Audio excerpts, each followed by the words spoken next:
Hey, what's going on, guys? I'm Dr. Boyce Watkins from the Black Business School, and I wanted to congratulate Ice Cube and LL Cool J on their recent business deal that they're making. Looks like they're trying to make some boss moves.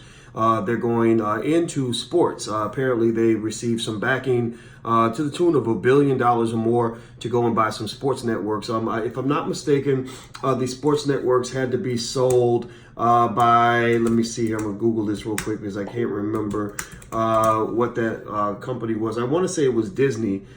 Disney owned, if I'm not mistaken, I believe it was Disney owned a lot of these sports networks, regional sports networks, and they were forced to sell them to basically, apparently comply with some sort of antitrust violation. I'm looking at the story right here. It's the TMZ version, so it's not everything, but it's not bad. It kind of does everything it needs to do. Yeah, the Justice Department apparently told Disney that they have to get rid of these sports networks, and that kind of happens when you run into what they call an antitrust violation. The government does not allow you to own too much of any one particular industry. So apparently, because Disney seems to want to kind of own everything, you know, they just bought up the Marvel Cinematic Universe, if I'm not mistaken, or maybe it was the Fox. Fox Entertainment Network. It was something like that. Basically, I think now they get to put Spider-Man and the X-Men in their Avengers movies. It's something crazy. They just own every damn thing. Disney is huge. I think Disney owns ABC, which owns ESPN, and so they're kind of everywhere. So they're all over sports, all over entertainment, and of course they got the basic Mickey Mouse type stuff. So they're a pretty big company, and so because they had to make the sale, it looks like LL and Ice Cube are part of the group that is going out and purchasing some of these other properties. Now, what's interesting is that it doesn't look like it's their money, which is fine. That's usually how big deals happen. Most billionaires, multimillionaires, and Ice Cube is worth several hundred million. I bet LL is probably worth at least 100 million. Most multimillionaires don't use their own money on business deals like this. Usually they use the bank's money, or they'll have an investment group. What tends to happen in hip hop, I'm starting to see, is that a lot of the rappers, they have these massive brands, and they're able to liquidate these brands to some extent, or lease them out to individuals that want to use their brand as kind of the big face on a deeper scheme, on something bigger that's going on. It's not always sinister, it's not always bad, but sometimes it's not always what it appears to be, right? Like with Jay-Z, I felt that there was a little bit of misleading behavior when they pretended that Jay-Z was going to own the Brooklyn Nets in order to get the community's buy-in on them getting this arena and everything else. And really, when you look behind the scenes and look at the fine print, Jay-Z loaned literally this much of the company. Now, the problem with that type of model is you're not getting a whole lot of black ownership. You're really getting vast majority white ownership. There's one thing when you have a partner that's not black. It's another thing when you're not even a partner yourself, right? And Jay-Z wasn't a real heavy partner in all of that. He and Beyonce made a few $1 million, but the big lion's share of the money went to these Russian billionaires, if I'm not mistaken. And the problem for that is that the community does not get the benefit from that business deal the way they should. I feel like a lot of those jobs should have went to the people in the city of Brooklyn. Gentrification kind of happens, and y'all know what happens to us when gentrification goes down. So that deal didn't make me so happy, even though I was happy for Jay-Z, but I don't know if I was happy for the community. Now, with the Ice Cube LL situation, it doesn't look weird. There's nothing strange about it. As long as you know what it is, and it looks like, I imagine these guys are both very smart. They're good businessmen. I'm under the assumption that they probably took some ownership stakes for themselves. Ice Cube seems to be a real good mover and shaker in terms of legacy building. He's very, very good at kind of positioning himself so that when he passes, he'll probably be worth over $1 billion. LL might be, a couple $100 million, or I don't know what his net worth is. I haven't looked. I haven't checked into that.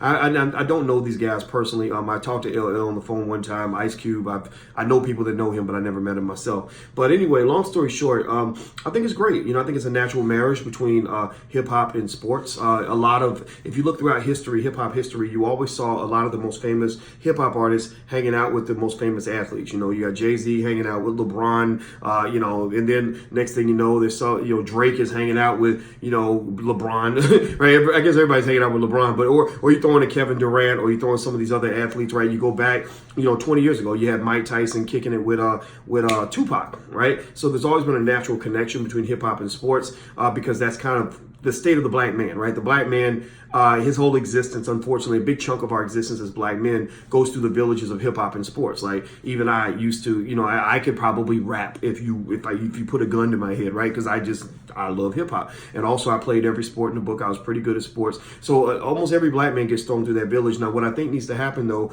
is we need to realize we have an oversupply of black male rappers. We have an oversupply of black male athletes.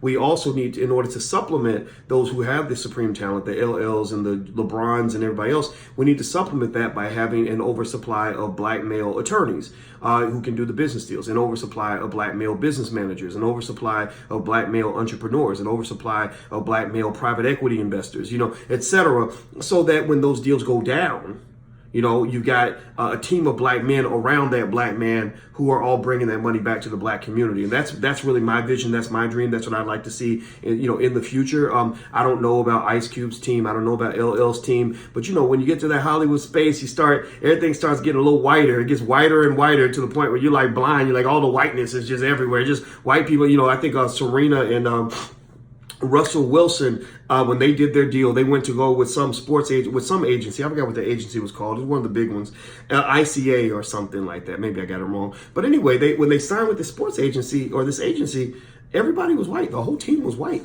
And so what I think we got to really pay attention to is not just the color of the athlete, the color of the person out front. What's the color of the team? Doesn't have to be 100% black all the time, right? It ain't got to always be Wakanda up in that mug, but you want something kind of Wakanda-ish. You want something that represents the black delegation that says we're here to trade in the global economy like everybody else. And if you want to make a deal with us, you're going to have to go through the black delegation. Here's my lawyer who's black. Here's my business manager who's black. Here's my investment advisor who's black. Here's my CPA who's black. Here's my marketing executive who's black. And I'm black too, because I love black people and I feel safe around my own people as opposed to being around people who don't know me, don't like me, don't want to do what's best for me, don't want to do what's best for my community, most importantly.